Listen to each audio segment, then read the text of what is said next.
Welcome back to Songwriters Showcase. My name is TJ Moss. I'm your host. Today I have with me Michael Tiernan. Welcome to the show. Thank you. It's good to have you. Oh my gosh, this place is amazing. Isn't it? Yeah. We're having fun here. We've already been talking. We got a for gold like record on the 3 hours. wall. I know. Yeah, We're who's old gold friends record? now. Crystal Gale. Crystal Woo! Gale. Yeah. Oh, good company. Brown Eyes Blue here. Okay, so I dove into your bio on Spotify earlier today as I was like doing my homework, and I was like making bullet points, but then I was just like, there's too many bullet points. I just need to kind of like read this bio.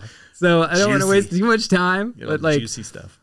Okay, I'm just gonna verbatim here. Sure. Music may have saved his life. After surviving cancer at age 16, music became his helpmate in processing the big questions that came into life at an early age. I'd say so. Yeah. Cancer at 16, beating it.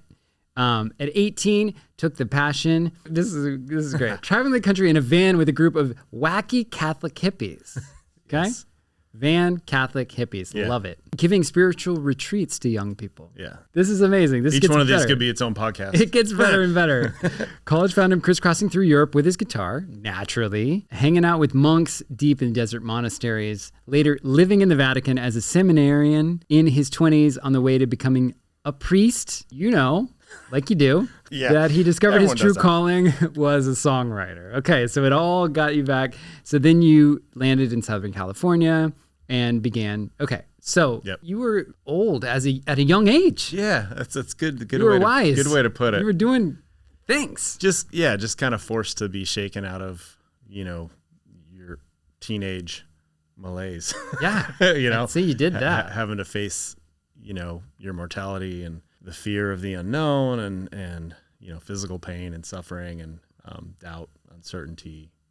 That all can, I think, for anybody in any stage of their life, shake them into, make or break them. Sure. Sort of thing. Into the present moment. Like, can't waste time on this earth. Yeah. I'd say at first it kind of shook me into like not a positive space. It was more like questioning, like, what? This is very limited. Yeah. So what's the point? So I dealt with that for quite a while until. Well, I mean, wacky hippies in a van, Catholic hippies. Yeah. First of all, what kind of van? This was a 15-passenger. We called it the Red Tatanka. Yes. Which is what Tatanka is, buffalo. Okay. So it was a 15-passenger Ford with a trailer behind it. Okay. And we called it Tatanka because, and imagine this, I was like coming straight from Southern California, and the group was based out of Minnesota. And the first place we got sent to do our work was North and South Dakota. Wow. Which is where they had just filmed Dances with Wolves. Okay. It was really big back then. Yeah. And so, Dances with Wolves, I don't know if you guys get the reference, but Tatanka, absolutely. So we call it was our buffalo. Amazing. So you were doing like mission work or what? Yeah. So I like tail end of high school, kind of after that and through that cancer experience. In a nutshell, I kind of I had an experience. Sure. Personally, like a spiritual experience. Absolutely. And of course, my context was my church, Catholicism, and a group there had kind of spurred that along. And they were also very musical as well. And it was sitting in an empty church, listening to this one guy, one guitar, play this song that like just kind of pierced me in a way, and it got me interested in playing music. I'm like, I want to do that. Do you remember the song? I do. It was a song. It's nothing that anybody would know. Yeah. It was like a lesser known contemporary Christian song. Okay. It was called The Wall. They perform like a drama. Like they really play on your emotions. Sure. Oh yeah. Oh yeah. Religion. Like, good. But there was a lot of truth to it. Yeah. And it pierced your heart. Yeah. It was a song called The Wall. Yeah. And it was all about like being seen, and in my perspective now, by God, by reality, by presence, and the walls you build up to not be seen. And so it was just a powerful song. And I credit him to like really lighten that fire for music and for guitar and for one voice, one guitar, the power of a song. So fast forward a little bit, I became active in the church, and I just kind of had a newfound passion for life. And I really believe that we're here to love, and we're surrounded by love, and that's who we are, and that's who God is. And I just wanted to share that. So the only way I knew how was to kind of like jump in the van with these crazy Catholic hippies. And so that's kind of where I cut my teeth with music too. They made me like the music leader on my team. Okay. So we were doing the same thing, going out and doing retreats for high school kids like I was, and junior high. Maybe piercing young hearts? Yeah, I'd like to think so. As people, we have this natural space in between us, and then the music just goes through us, right? Yeah. It vibrates through us, and it cuts through all that stuff. Yeah. So you ended up in Europe with a guitar. Yeah. And you're writing songs at this point. I'd started to. Okay. Yeah. I was just thinking about that yesterday. My niece was over. She's 30. Your niece, you're a young father. She's a young mother. Yeah. And her son is 7 months. Okay. You know, and he's crawling on our floor, and I'm like, I wrote my first song for her. Wow. For my niece. When she was amazing. Barely crawling on the floor. Yeah. It was called Little Girl. I think I was 17. That was my first song. Oh, that's nice. But you know, it takes a while to kind of believe in yourself and finish a song. I started so many songs. I just didn't know who I was as a songwriter. It takes a long time. Yeah. And then through college, so I spent a semester in Europe and met some kind of musical collaborators there. Did you study music in college or nope. Theology or? I went to this one college because I thought I wanted to study theology. I thought maybe priesthood was for me later at a later time. I actually didn't like theology when I got there. I studied philosophy and Spanish actually in college. I mean, I was mostly playing music and partying. Yeah, college. I was a Catholic party boy for you sure. You had a guitar. That always helps.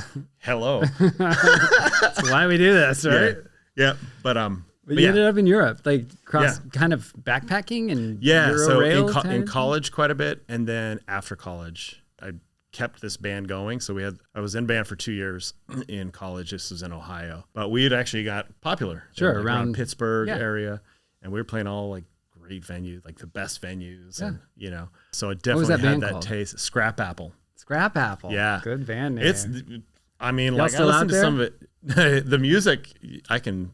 It's not on Spotify or anything, but I have it like on like Reverb Nation or something. Oh yeah. Some people. Nation. Let's early. Go. Yeah. So did that for a couple of years after college. And I really thought rock, punk. Yeah, it was Genesis out of mid 90s rock. Like Soundgarden. Yeah. Smashing Pumpkins. You were the lead singer? I was second vocals. Okay. So I did sing lead on some of it, but the main songwriter's name is Brian O'Reilly. We're one of my best friends ever. He's now a brewer. He owns a brewery. I got into that early too, before like the brewing revolution. So that band kind of fizzled as the other guys and we were like, it was like serious taste of music. We were on the radio in the Boston area. We were playing all over Boston. We moved to New England. We had meetings with A&M Records. Like people were coming to our show. I was like, dude, we're getting rock courted. Stars. Yeah, we're getting courted, you know?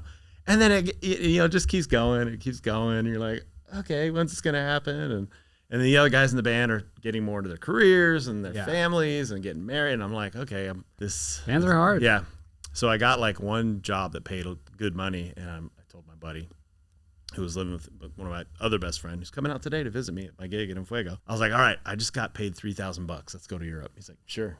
So I spent like 3 months backpacking in Europe. Amazing. And just like, it was after college when I got on my own that I really started to kind of finish some songs. Yep. And then going through Europe, it was sort of like a pilgrimage, sort of like, what am I doing with my life? And partying. And, Europe, beer hostels halls. Hostels and beer halls, baby. Yeah.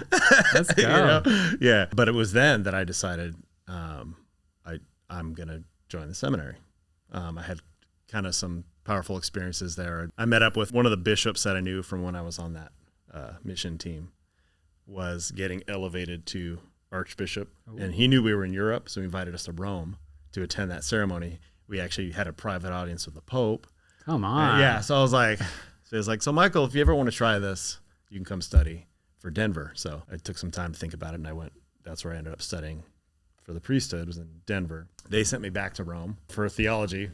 I went back to theology. But it was then they sent me on a 30-day silent retreat before I started any of like the serious study, before like kind of got into the logistics of it all and all the trappings and all that. Almost like a test.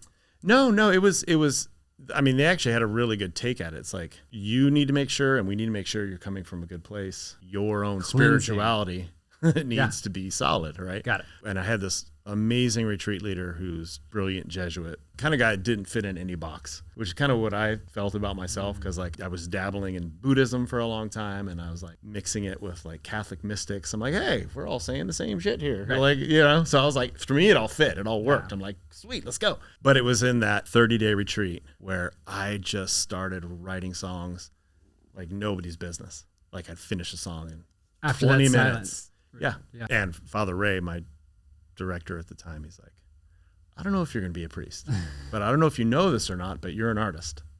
Wow. And I'm like, I never actually thought of myself. I was like, and how old are you at this point? I'm 24. Wow. Yeah. 23, Out of 24. life by 24. Yeah, it was cool. He's like, I don't know if you're going to be a priest. You might. If you are, you're going to be an artist priest. You're an artist first, and you could probably be a priest, but it's going to be really hard. Yeah. You know? Yeah. He said, and I have this in my journals from back then, like, he's like, keep writing songs and the path will open up. Yeah. Don't worry about it. But keep writing songs. He told me this. Yeah. And later, like a few years later, when I actually left the seminary, the bishop who brought me to Rome and all this stuff, he's like, what are you still doing here? Go. Yeah. He's like, go do your thing. Yeah. You know? There was a good amount of freedom there to support. Yeah. And they paid seeing you for who you are. Yeah. Yeah. And it cost them a lot of money too. Yeah. They sent me to Rome and paid for my education. Wow. But then they sent. They just sent you on your way. Hey, you know what? No, it's all good. How's the Vatican? We were dating. How's the lodging there? Out my window, like I looked right across the cupola of St. Peter's. Wow. Yeah. It was. I didn't. Was that monk leave. life? Monk lifestyle? So that was. Yeah. I mean, when you're like a parish priest, you're more active. You're more in the community. Right. You're working, but you do have a rhythm of prayer and space throughout the day. Parish priest, is that like a priest of the people? You're out. Yeah, you're like mixing it up with the people. You're like a pastor in a church. Okay. Basically. But what I always loved, what always attracted me to spirituality in general was not that. I love mixing with people. I love like talking about stuff, but I loved the more monkish silent retreat of it all. Yeah. The silence, the study, the writing, the art. Isn't it amazing what you can find in silence? Like I've never done 30 days without it, or with it, but yeah. I mean, even just a good silent moment in a song can really just. It's a space between the notes. Yeah. Wait, what happened? Oh, yeah. It's just bam. It's not the notes that get played; it's the silence between them, right? Right. Yeah. And I would say, like, for artists listening out there, we get so dang busy pushing the art, and, and just keep writing songs. Find the space, find the silence, and the path opens. Like that was the best. I've received that advice all along the way. Yeah. First from those people I was telling you about, but later from other artists. Well, let's talk about the song. So I kind of went down, through the discography, and there's always, with your style, at least, and I don't know how much of this was, the production but there's a different take. Like you've got so many styles and so many approaches to songs. Yeah. It's very cool. And as far it's refreshing. It's for me, it's like, I've tried a bunch of different things, but it's not like I've tried them. It's just they came that way. Yeah. It's like, oh, here's a little bit of reggae. Oh, here's bluegrass. Here's rock. It's like, those are the actual styles that I kept like, reggae. Then I was like, bluegrass. Yeah. There's definitely some banjo or like folky, mando in there. As far as from a commercial standpoint, that's not good because people need to peg you like, oh, what kind of artist is this? Sure. And that's, you got to be in a box. That's the art. Yeah. You have to like kind of really cut like a knife. Like this is what I do. This is what and it's like, it's always been one of my, from that perspective, a weak point from the industry standards is like, what you're all over the place. No one knows what you do. Yeah, I know. But a strength as a human, as you found. Like, you drew like so much influence from so many different places. Yeah. It just kind of is who you are. And you said, I can't be put in a box really. Yeah. And, it seems like you're doing just fine. Like, thankfully, it always works out. Like if you stay on the path. And, Cool. So again, I was kind of going through, it seems like maybe you were doing the Logic thing in your closet way back, but then like 2014, it looks like Inside Your Head was released. That's a very commercial. Was that the LA? I did one on my own with Cakewalk, way back into, I think, actually this year we're celebrating 20 years since I released that. And I actually released that album. It was like, looking back, I'm like, I probably would have never. I would have been too critical. I would have been too self-conscious, too critical. But it was like, it was my process, and I still have it out there. All the songs are like, I appreciate that. 4 to 6 minutes long. It's easy to go back and to like delete it. Yeah. But it's like, this is who I was. Like, and it was 20 years ago. Like, this is where technology was. Like, yeah. And I was so passionate about it. And like, I'm like, I finally had a good like demo. Like, hey, hire me at your coffee shop. Yeah. You know? And actually that from that album, that's when I entered that into the LA Music Awards. And that's when I got nominated for the LA Music Awards. And this is Inside Your Head? No, this is the one that you did. Back. That's Still Listening. Still Listening. My first one, 2003. You got nominated for an LA Music Award? 2004. Like many music awards, that's kind of how you play the game. And I was playing the game, and I won Male Singer Songwriter of the Year in 2004 off that crappy little, you know, amazing quotes. Crappy Still little Listening. ring. And I love the font there. You went with papyrus. Yes. Classic. Yeah. That was actually from a tea paper. From a tea ceremony I did in Japan, and I had always saved it, and we kind of like repurposed it into an album cover. Cool. Okay, so 20 years. Man. It's been 20 years since I released that, and then after doing that album, I'm like, wow, that took way too long, and I don't know what I'm doing exactly. Yeah, I kind of got out in the San Diego music scene. I met Swen Eric Seaholm. He produced my next 2 albums. I was like, oh, I'm gonna self-produce. You realize like I got all these other things to do. I got to promote it. I got to tour. It's so much to So I was like, it was one of the early things I let go of. Like, and then Swen, it was awesome working with Swen. I have never worked with him, but I know him well. And like he did all Christopher Dale stuff. Oh yeah, he's done a ton. I mean, he's everybody in San Diego from like early 2000s for the next 20 years, 15 years. And he's getting a lot more back into it now too, which is great. But I had a lot of success with one of the albums that I did with him, Spaces, which is still like one of my favorite albums. And that's before I switched producers to Andre de Santana in LA. So you mentioned, so Inside Your Head, I did one more with him before that called LA Can Wait. And so, just a different recording experience, different angle. Your discography is huge. You got a lot of songs out here. Yeah, well, it's been doing it a while. Yeah. Yeah. Got a remix, a Nine Theory remix. Yeah. Do you know Gabe? Do you know? Yeah. I not personally, but I know him around the scene for sure. He did 5 for me. I still have him in the can. I haven't released them yet. I released that one. And I'm probably gonna pepper some in. But just like really like dutifully releasing music. Thanks, man. It's awesome. Yeah, it's awesome to see. Yeah, and you go a spate of time, and you're like, oh my god, I haven't released anything in a year or 2 years. It's like the fire. Let's get it going. It's hard. Yeah. Having a family, taking care of kids, shiny objects everywhere. Yeah, and just paying the bills and creating that space where you just got to do it, and slowly and surely. Collection grows and things happen and you release it and you get stuff out. Yeah. No matter how. It's important to release, like the actual act of releasing. Yeah. Right? Yes. And then move on. Yeah. Release it, let it go. Yeah. Yeah. Yeah. And it's like, that one that you mentioned, Inside Your Head. I was so incredibly proud of that album. Again, along the path, it's like, this is it. This is like the best work I've ever done. And you just play these scenarios in your head. It's like, this is going to go great in this show, and this should be on this movie. And it's like, and it's just all that. Like, writing it is one thing, right? And that's the process I love. Yeah. But then you have this like great studio experience. You produce this amazing album, and you think it's gonna just like, well, people are gonna love this. Yeah, it's like, and then it's like it's just one thing, and you try to get it out there, and like some of the other things where you don't put that much hope into something over there will pop. Yeah, exactly. Like, what? Some random YouTube video will go viral. And Well, let's talk a little bit then about your process, like as a songwriter. Primarily guitar player, yes? Yep.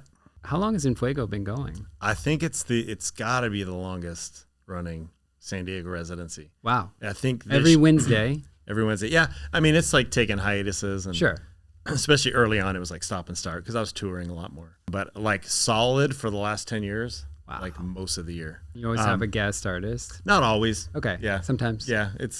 You're always there. Yes. I used to have guests every week, but now it's just like kind of whenever they want to drop by or someone reaches out and, when are you coming? Yeah. I'll be there. Let's go. Do it. But it's been, I think this year's 15 years. It's crazy. Congrats, man. Thanks, man. Tough to keep anything going that long. Yeah. Okay, so a lot of live performance, and you sort of pay the bills in that way. Okay, So I always like to just kind of get in the mind of somebody, like what's your process like?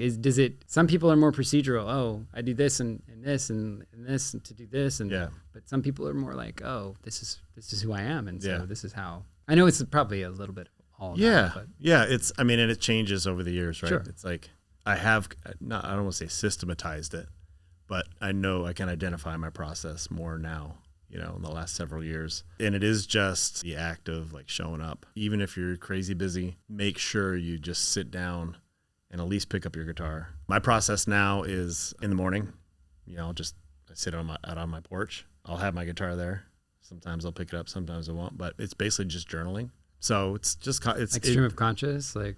You heard of Julia Cameron? I've done the Artist Way, baby. Let's go. I need to get back in. You still do it? Yeah, my mom gave me the Artist Way way back when I was in the seminary. Wow. And so I kind of jumped into it there, You've been doing morning pages like ever since? No, I've been journaling for a lot of years, but not always consistently. Yeah. But the last like 4 or 5 years, I try to journal every morning, create the space, and stuff will happen, That's kind of my process now. Like I'll do a little meditation. Sometimes I'll do some reading, but for sure I'm kind of starting off with some journaling. I kind of play with the balance of that, and a lot depends on how much time I have, but it's just a time to kind of process whatever it was going on. And so, the songs come from that? Yes. From those words on the paper? Or? Absolutely. Okay. Yeah. Cool. Yeah. For me, I'll be just like journaling, and sometimes people ask like, well, what are you like? Oh, today I did that. I don't really do that anymore. It's more like I'm just kind of like getting thoughts out. Yeah. Like it's a conversation with yourself and whatever's out there. Yeah. And whatever input you're processing. But definitely, it'll like a line. Yeah. Or just a thought or something that's profound. And I just start hearing other lines with it. Yeah. And then it's like, hey, boom, bust that. I start hearing the rhythm, and and then it just kind of takes off. You're creating the space, right? Yeah. And I love that you brought up Julia Cameron. When I was living in New York, I did the Artist Way, and I have probably 10 journals like this, just full of my words. And I haven't been consistent in the last few years, but what I noticed during that time was, and I think this really shaped who I am as a songwriter, is like the creative is out there. Yeah. It's just like it's like energy that's floating around, and like we're just like these antenna, right? Yeah. And whenever you're so busy and your mind is too cluttered, and you're just not quiet. You're just not listening. You can't hear it. It's out there, but you can't receive it until you get quiet and you get calm and you get clear, right? Yep. So, absolutely. And so much as getting out of the way of yourself. Yeah. And I love that. It's a reality, that like you said, like creativity is all around us. We're becoming a channel of it through our own unique filter. My son just asked me yesterday, he's taking an art class, and he's always thought he was horrible at art, which he's not good at drawing art. Yeah. he's not good. Like from that objective perspective, like, but he's like, is it true that everybody has some sort of art in them? I'm like, absolutely. Yeah. Yours right now, you can improve on drawing if you wanted to. Right. You can improve. You're not as naturally talented as your sister, but there is some form of art in you that you are naturally attuned to, and you'll find it. Yeah. But yeah, even like from the catalog of albums, I've always had that theme. Like we were talking about genres, right? Like, oh, you sound like this, you sound like that. So I don't really identify or can't identify myself with a certain genre, but there's an overarching theme, and that's exactly what it is, and it's shown in that first album, Still Listening. And that's what I named my company after. Mm-hmm. And it's kind of like the double entendre. You just said you have to be still and listen. Mm-hmm. Still listening. And it's oh. Yeah. And it's and it came from when I was studying a lot of Buddhism and mysticism, and so that's like early on I'm like, well, that's what my record company is going to be called, Still Listening. Cool. Just be still and listen, and keep listening, even like when stuff's not happening, or you're confused, or just you're in crisis, or you're depressed, or you just keep listening. Mm-hmm. And so that idea of space and listening is super pervasive. I can't get away from that topic. Yeah. That's kind of what my genre would be. It's more of a thematic motif. That's just the theme in my life that always keeps coming back. Cool. That's what I'm most that's what I would like put on a billboard, you know, like this is my tagline, create the space, it'll fall into place. That's like. Well, what's super cool here is that, and I had never even seen this before, but on Spotify, it says your monthly listeners here. We got people in Ho Chi Minh City. We got people in Kuala Lumpur. Like, I don't know. I don't even. I can't even look at my Spotify. Pedaling Jaya. Like, these are like in Malaysia. Like, so like, that's it resonates. I guess. Resonates. It's a resonance, yeah. Right? So yeah. I had never even seen that before. Yeah. But I thought that was fascinating. Yeah. It's like, you know, the end of the year wrapped things for Spotify. And it's like, I put one out last year and I manipulated the graphic. I was like, people listening, not enough. Your mom and maybe 10 people. So it's like, when I first started out, it was like Spotify didn't exist. And I was like hitting MySpace. Oh, yeah. You know? And I was like doing well on MySpace. I get people on shows.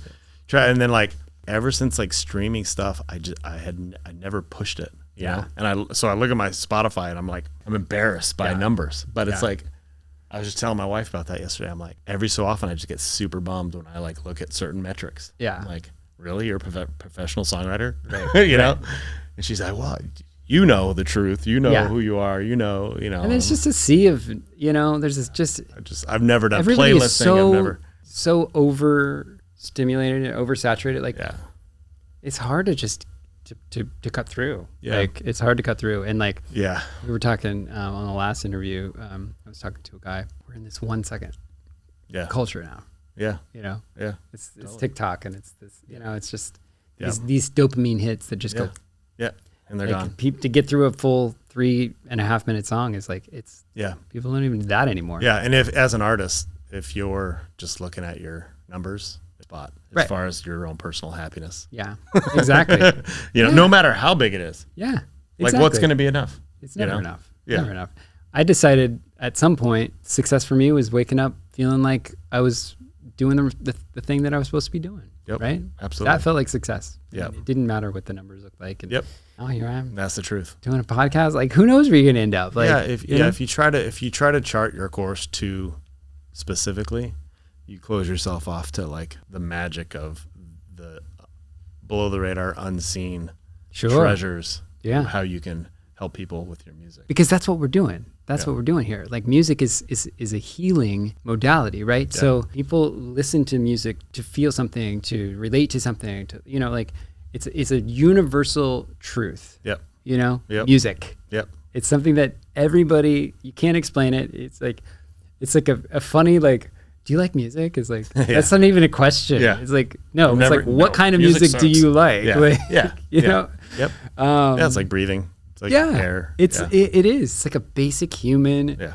like need. And so we, as musicians, like as songwriters, we are the providers of that. And that is a part of our responsibility, you know, and with that power comes that responsibility. And so like, we have to take it seriously. Yeah. Yeah. And it's like, just looking back over the trajectory of a career is like, you know, you start out and you have your dreams and you have the venues you want to play. You have this idea, and like, I will be successful if, you know, I will be happy when, I mean, that's also a pervasive human attitude and reality is like, happy if, happy when this happens, you know? And more as I get older, it does come down to how can I serve, you know, through this music, through listening, through telling someone else's story or my story in music. Really the ultimate goal of music and life is, how do I serve? How can I serve? You know? Beautiful. Yeah. It's an easy concept to grasp, you know? I think. Maybe it is, maybe it's not. But to actually believe that that's like the point of things. Wow. To serve. It's big. Yeah. And in music especially, it's like, doesn't matter what the numbers are. It doesn't matter who you perceive as listening or not listening. You know, are you waking up, being true to know what you have to do, and putting your talent, your channel, at the service of yourself and other people, you know? And if you can wake up in the morning and journal with a guitar next to you, that's pretty sweet. Pretty awesome. Pretty sweet. Yeah. Speaking of your guitar, you brought one. I did. And I'd like to hear a song or two. We just kind of want to hear what you're stoked on. Sure. Let's see. Being a new dad yourself, you'll like this one. This was inspired by my kids. It's a new one as well. Not on an album yet. Doing long road trips with your kids. Yeah. That's what this one's about. We were coming back from Colorado a couple years ago, and it's a long drive. We drive out there, and it was just 8 hours into the trip, and we decided to go through Monument Valley. But this time my kids were like, they just had it.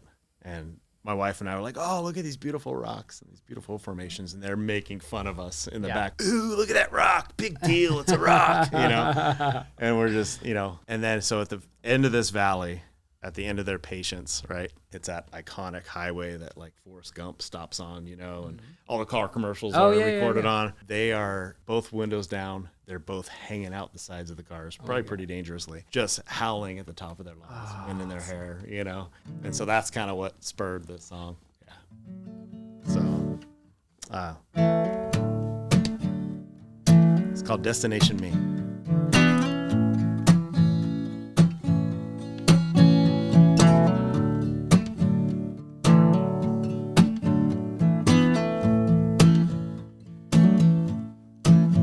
It's been a hell of a drive, but I feel so alive today. We kept on missing each other. Now I feel we're on the same page. Somebody once told me life is a highway, and that's great. If you got a map and a destination, yeah,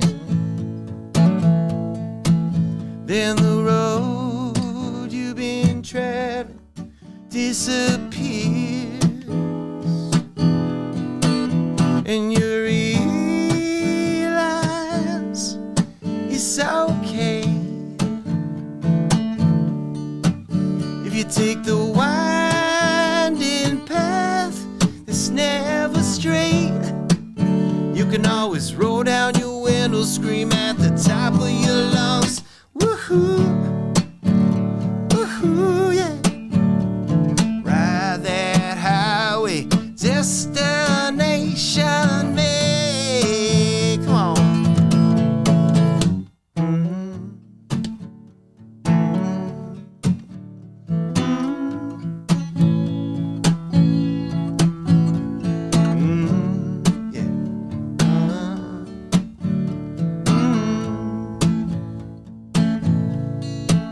It takes a certain kind of madness to dream in this day and age.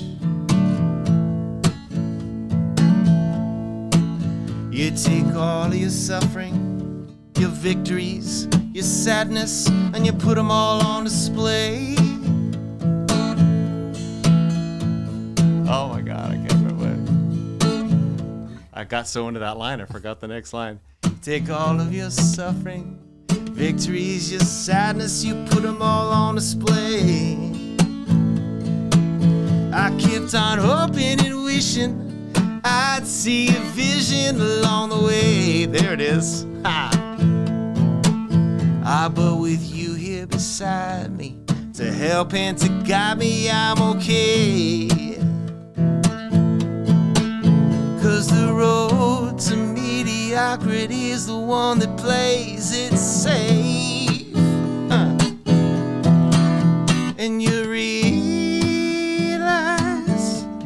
honey, it's okay if you take the winding path, it's never straight. You can always roll down your window, scream at the top of your lungs. Woohoo, there you go. Woohoo, yeah. I won't ride this highway, destination me. I get lost on destination me. I get lost, I get lost on destination me. Oh yeah,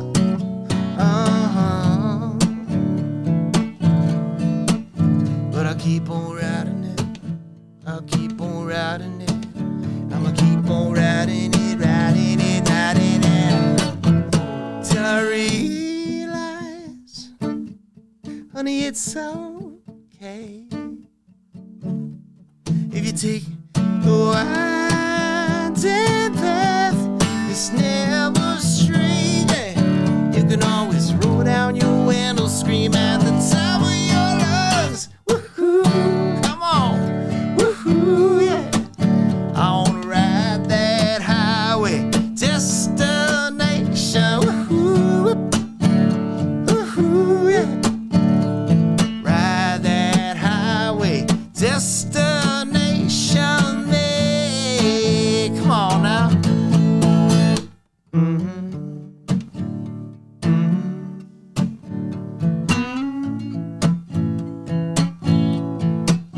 It's been a hell of a drive, but I feel so alive today.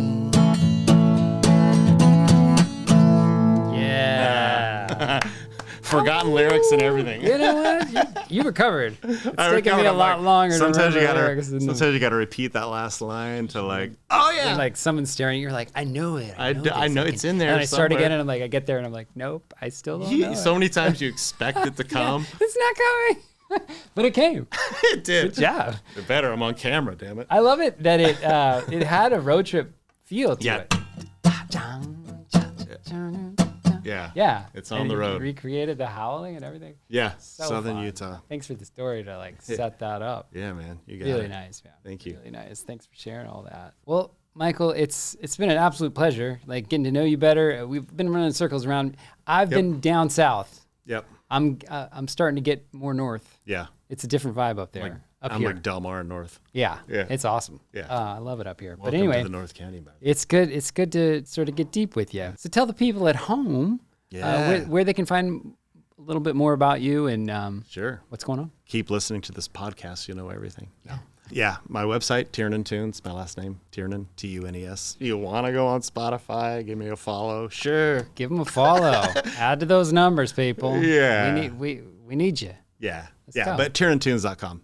Find it. And then every Wednesday, like we said before, in Fuego Cantina in Del Mar, 6:30. I'll be popping by for sure.